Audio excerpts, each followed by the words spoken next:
वालेकुम daily vlog with शान में वेलकम। उम्मीद करता हूँ सब ठीक ठाक होंगे, खैरियत से होंगे। जब भी भाई का चैनल देख रहे हैं, चैनल को लाइक करें, सब्सक्राइब करें, शेयर करें। आज काफ़ी दिनों के बाद वीडियो बना रहा हूँ, लेकिन कुछ वजूहात है जिसकी वजह से वीडियो नहीं अपलोड कर पाया। अब इंशाल्लाह आपको वीडियो मिलती रहेगी टाइम बाय टाइम पे।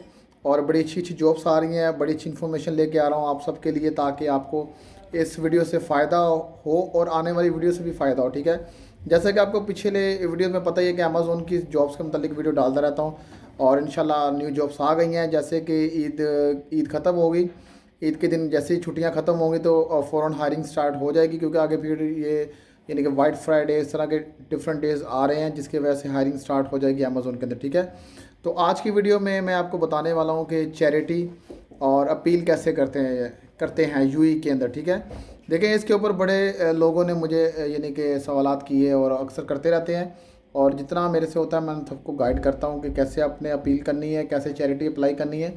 तो इसमें देखें कुछ स्टेप होते हैं जो कि आप फॉलो करेंगे तो आपको ज़्यादा बेहतर समझ आएगा। जो लोग जेल के अंदर मौजूद हैं और उनके जो रिलेटिव हैं वो बाहर हैं, यूएई के अंदर ही इनके मौजूद हैं लेकिन बाहर हैं, और उनके लिए कुछ करना चाहते हैं, जैसे कि अपील अप्लाई करना चाहते हैं या फिर चैरिटी अप्लाई करना चाहते हैं, तो उनको मैं कुछ टिप्स दूंगा, कुछ गाइड उनको करूंगा, ताकि उनको बेहतर समझ आए और उनके उनके काम आ सके। ठीक है, तो सबसे पहले ये चीज़ें देखें, जब बंदा पकड़ा जाता है तो इसमें देखें, जब बंदा पकड़ा जाता है तो मुख्तलिफ़ सज़ाएँ होती हैं, मुख्तलिफ़ केस लगते हैं उनके ऊपर। और इसमें कुछ केस होते हैं जो सिविल केस होते हैं, जो कि पैसों के मामला होते हैं। जैसे कि आपने किसी बैंक से लोन लिया हुआ है, वापस नहीं दे पाए, या किसी से आपने कोई पैसे लिए हुए हैं और उसने आपके ऊपर केस कर दिया, वो सिविल केस में चले जाते हैं। ठीक है, और इनमें देखें सज़ाएँ लगती हैं, साथ में एक और चीज़ आ जाती है कि पैसे आप पे करेंगे तो ही आपकी जान छूटेगी। इसको बोलते हैं सिविल केस। ठीक है, और सिविल केस के अंदर चैरिटी अप्लाई होती है। मोस्टली जो पैसों वाले केस हैं उनके अंदर चैरिटी अप्लाई होती है। ठीक है जी, चैरिटी होती है उनके लिए जो पैसों वाले केस होते हैं। और इसमें कुछ और केस, बड़े बड़े केस होते हैं जिनके सज़ाएँ लगती हैं, साथ में फ़ाइन आ जाता है उनको। ठीक है, किसी को 1 लाख दरम, किसी को 2 लाख दरम, किसी को 50,000 दरम, किसी को 20,000 दरम, इस तरह यानी कि फ़ाइन लगते हैं। ठीक है, तो उन फ़ाइन को लोग नहीं पे कर सकते, तो उन लोगों के लिए जो गवर्नमेंट की तरफ से एक होता है चैरिटी का प्रोग्राम होता है, चैरिटी अप्लाई करनी होती है।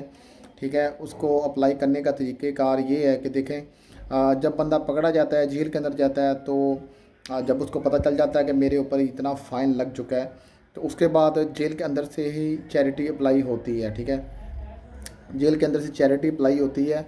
और कुछ सीन ऐसे हैं कि अगर बंदा पकड़ा गया है, उसके रिलेटिव बाहर हैं, तो दुबई के अंदर कुछ इदारे काम कर रहे हैं जो कि इन लोगों की हेल्प करते हैं। ठीक है, जो कैदी हैं वहाँ पर यूएई के अंदर, और उनके ऊपर केस लगे हुए हैं, उनकी सज़ाएँ कंप्लीट हो गई हैं, लेकिन फ़ाइन की वजह से वो फंस जाते हैं। ठीक है, जो पैसे उनके ऊपर होती है, अमाउंट होती है, वो नहीं पे कर सकते, तो उनकी वजह से वो फंसे रहते हैं। लेकिन चैरिटी एक ऐसा इदारा है, ऐसा एक यानी कि प्रोग्राम है, जिसमें आपके ऊपर अगर बिलफ़र्ज़ 50,000 दरम का फ़ाइन है तो चैरिटी अप्लाई करते हैं, तो उसमें देखें आपके ऊपर 100% तो नहीं मैं कह सकता, लेकिन ये है कि 70-90% आपके जो चैरिटी अप्लाई होती है उसके अंदर आपके फ़ाइन कम होने के चांसेस हैं। ठीक है, तो चैरिटी देखें अप्लाई जो होती है वो एक यानी कि चेन होती है उसकी, और बाय स्टेप होती है, फिर ये चीज़ें सारी फॉलोअप होती हैं। और इसके पीछे जो लोग बैठे हुए हैं वो यूएई के, जो अबू धाबी के बड़े बड़े शेख बैठे हुए हैं, वो चैरिटी करते हैं, जो कि उन लोगों के लिए होती है जो कैदी हैं और लंबी सज़ाओं वाले हैं। ठीक है, इसमें देखें अब कुछ लोग आ जाते हैं जो कि अपना जिनकी 2 महीने सज़ा होती है, और किसी के ऊपर 20,000 दरम, किसी के ऊपर 30,000 दरम फ़ाइन होता है, तो वो भी एक बड़ी अमाउंट है हम लोगों के लिए, पाकिस्तानियों के लिए, इंडियंस के लिए एक बड़ी अमाउंट है, लेकिन उसको भी नहीं पे कर सकते, तो उनके लिए क्या होता है कि चैरिटी अप्लाई करनी होती है। लेकिन तमाम केसेस के अंदर मैं आपको एक और चीज़ के साफ बता देता हूँ कि इसमें देखिए 100% नहीं है, लेकिन ये कि 80% 70% है कि आप अप्लाई करें तो आपको इसका रिज़ल्ट अच्छा मिलता है। ठीक है, तो चैरिटी का ये फ़ायदा है कि अगर आपके पास पैसे नहीं हैं, पीछे आपके पास पैसे नहीं है अपने अकाउंट में, तो आप चैरिटी अप्लाई लाजम करें। जेल के अंदर हैं या जेल से बाहर हैं, आप किसी के लिए भी अप्लाई कर सकते हैं इसको। ठीक है, लेकिन उसके लिए आपके पास पूरा उसका बायोडाटा होना चाहिए कैदी का, यानी कि जिसमें आ जाता है कैदी नंबर आ जाता है, केस नंबर आ जाता है, और तमाम ये चीज़ें उसकी जो जेल के अंदर आईडी बनती है, उसके नंबर शंबर जो लिखे होते हैं वो आपके पास होंगे, तो ही आप बाहर से चैरिटी अप्लाई कर सकते हैं। चैरिटी का जो इनका ऑफिस है वो मेन यानी कि अल्तवार सेंटर के पास इनका है। ठीक है, तो आप यानी कि मैप पे भी चेक कर सकते हैं इनका। ठीक है जी, कि चैरिटी सेंटर कहाँ पर है, तो वहाँ पर जाकर आप फिज़िकली भी अप्लाई कर सकते हैं। ठीक है, लेकिन आपके पास बायोडाटा पूरा होगा कैदी का, तो ही आप वहाँ पर जा सकते हैं। इसके अलावा जो मैंने आपको जैसे बताया कि जेल के अंदर से आप अप्लाई कर सकते हैं। और ये तमाम यानी कि चैरिटी का जो प्रोग्राम है ये, हाँ, 12 महीने चलता रहता है। ठीक है, इसमें ये नहीं कि स्पेशल के बंदा बोले कि अपना ईद के दिनों में होता है। हाँ, ईद के रमज़ान के दिनों में ये कि अच्छी यानी कि लोग चैरिटी करते हैं अच्छे, यानी कि इसमें ज़्यादातर लोग चैरिटी अप्लाई करते हैं, क्योंकि एक रमज़ान का बरकत वाला महीना है, तो लोग इसको समझते हैं कि इसमें किसी की मदद करने से, किसी की हेल्प करने से उनको भी यानी कि बरक़ात का फ़ायदा मिलता है और अपने यानी कि अच्छे कामों का फ़ायदा मिलता है। ठीक है, इसलिए रमज़ान के महीने में ज़्यादा चैरिटी अप्लाई होती है, लेकिन 12 महीने चलती रहती है। ठीक है, और ये कि देखें, चैरिटी अप्लाई करने के बाद आपका नाम जब उनके पास चला जाता है तो सर्कल करता रहता है। उनका एक यानी कि एक टीम होती है जो कि नाम आगे सेंड करती है, बड़े बड़े शेखों को सेंड करती है। तो शेख यानी कि मिलियंस में चैरिटी देते हैं गवर्नमेंट को। अब उनके देखें नाम तो नहीं मैं बता सकता कौन कौन है बैठे हुए इसके पीछे। कोई 200 दरम भी दे रहा है चैरिटी के लिए, कोई 50,000 दरम भी दे रहा है, कोई लाख दरम भी दे रहा है। और सारी जो चैरिटी होती है वो उन कैदियों के लिए सिर्फ होती है। ठीक है, कैदियों पे यूज़ होती है जिनके ऊपर बड़े बड़े केस लगे होते हैं। तो इस तरह ये काम चलता है सारा। अब बात कर लेते हैं अपील कैसे करते हैं। ठीक है, अपील देखें, अपील करने के भी 2 वे हैं जो कि आपको शायद ना पता हो। जैसे मैंने नहीं देखा अभी तक यूट्यूब पे कोई इस तरह की वीडियो है चैरिटी और अपील के ऊपर, तो इसलिए मुझे लगा कि मुझे ये वीडियो डालनी चाहिए आप लोगों को, ताकि इन्फॉर्मेशन पहुंचानी चाहिए ताकि आपको इससे फ़ायदा मिल सके। तो अपील करने के लिए भी देखें 2 वे हैं।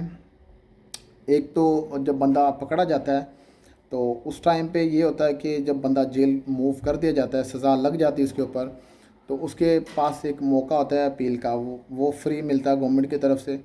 तो वो अपील करना चाहता अगर है तो जेल के अंदर से उसको एक चांस मिलता है फ्री अपील करने का। ठीक है, वहाँ पर वो फ्री कर सकता है।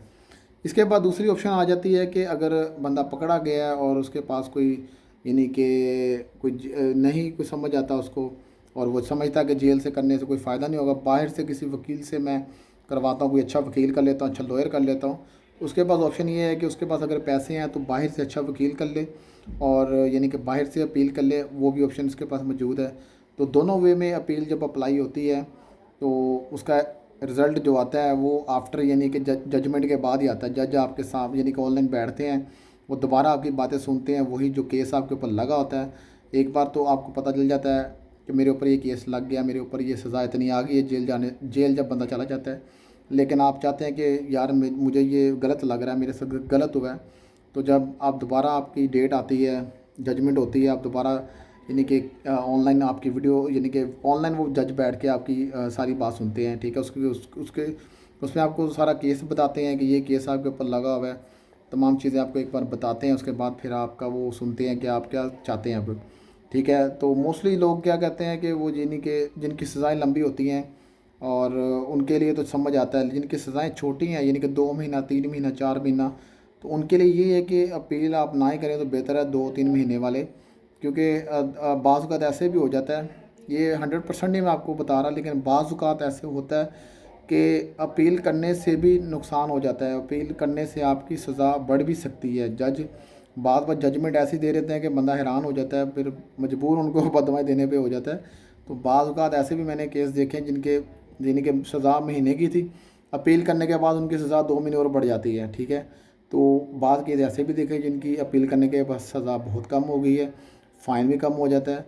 तो इस तरह के मामलात भी चलते रहते हैं। इसमें मैं 100% श्योर नहीं हूँ कि देखें उस टाइम वकील या जज क्या सोच रहा होता है, लेकिन ये है कि आप पूरी कोशिश करें अपनी तरफ से उनको जाके बताएं कि सर मस्कीन बंदा हो, गरीब बंदा हो, ऐसे पकड़ा गया, ये वो मेरे साथ ऐसा मामला नहीं है, लेकिन अपनी तरफ से आपने पूरी एफ़र्ट करनी है। ठीक है, अगर आपका कोई अज़ीज़ोकार मौजूद है जेल में इस टाइम और आप उसको यानी कि फ़ोन जब उसका आए तो आप उसको फ़ोन के थ्रू बताएं कि आप लाज़म करो ये चीज़ें, जज के सामने पेश हो जाओ, उसको बताओ कि सर ऐसा कोई सीन नहीं है मेरा, तो उम्मीद है कि उसकी सज़ा भी कम हो जाए। ठीक है, तो इन दोनों केसों में देखें कोई भी चीज़ ये नहीं कि 100% हो जाए, लेकिन बताना मेरा फ़र्ज़ है आपको कि कैसे चीज़ें चलती हैं, कैसे जेल के अंदर चीज़ें मूव होती हैं, कैसे यानी कि आप स्टेप फॉलो करेंगे तो यानी कि इंशाल्लाह आप जेल से जल्दी निकल सकते हैं। ठीक है।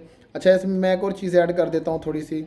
कुछ अभी कल परसों मुझे किसी का मैसेज आया, उसने पूछा जी कि अगर पासपोर्ट ना मौजूद हो तो बंदे को डिपोर्ट में कितना टाइम लग जाता है। तो पासपोर्ट अगर आपके पास नहीं है तो उसमें देखें फिर आउट पास बनता है बंदे का। ठीक है, जो लेडीज़ है या जेंट्स जो भी पकड़ा गया आउट पास बनता है। आउट पास में भी 10 दिन लग जाएँ या 15 दिन लग जाएँ, 20 दिन लग जाएँ, वो डिपेंड करता है गवर्नमेंट के ऊपर, क्योंकि बीच में कुछ हॉलीडेज आ जाएँ, छुट्टियाँ आ जाएँ तो दिन आगे चले जाते हैं। जब आउट पास आपका बन जाता है, आउट पास आपके बनने के बाद भी तकरीबन 10-12 दिन लग जाते हैं, क्योंकि ये जो गवर्नमेंट के काम है, जेल के काम है, ये एक यानी कि स्लो चलते हैं, कोई इतना तेज़ नहीं भागते कि आपकी आज यानी कि आउट पास के लिए अप्लाई किया, कल आ गया, परसों आपने टिकट ली और चौथे दिन आप अपने कंट्री चले गए, ऐसा नहीं है। ठीक है, इसमें दिनों की बातें चली जाती हैं, दिनों पे 15 दिन, 20 दिन, 40 दिन तो ऐसे मजाक में चले जाते हैं, पता नहीं चलता कि कब यार मेरा आउट पास आएगा, मैं जाऊंगा। तो इसलिए घबराना नहीं, परेशान नहीं होना। जो लोग जेल के अंदर मौजूद होने बताएं, उन्हें हौसला दें कि परेशान नहीं होना। सबसे पहले अगर पकड़े जाते हैं तो अपने पासपोर्ट का अरेंज करना, किसी भी केस में आप पकड़े गए हैं, ठीक है, सिवाय मर्डर और उसके अपना वो एक और बड़ा केस है, उसके बाद आप अगर पकड़े गए हैं तो कोशिश करनी कि पासपोर्ट सबसे पहले आपने मंगवाना है और वो जेल के अंदर जमा हो जाए आपका पासपोर्ट।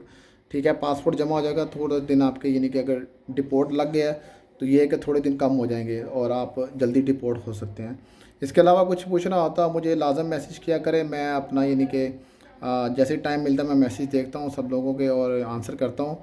ठीक है, तो कुछ पूछना हो, कुछ जानना हो तो मुझे मैसेज करें, भाई के चैनल को लाइक करें, सब्सक्राइब करें, शेयर करें। और इसके आगे मज़ीद और वीडियो आ रही हैं और उसमें बड़ी अच्छी अच्छी जॉब्स भी मैं साथ साथ लेके आ रहा हूँ, इस तरह की डिफरेंट इन्फॉर्मेशन भी लेके आ रहा हूँ आपके लिए, ताकि आपको ज़रूर इस चैनल से फ़ायदा हो। और अभी के लिए इजाज़त दें, दुआ में याद रखिए। अल्लाह हाफिज़।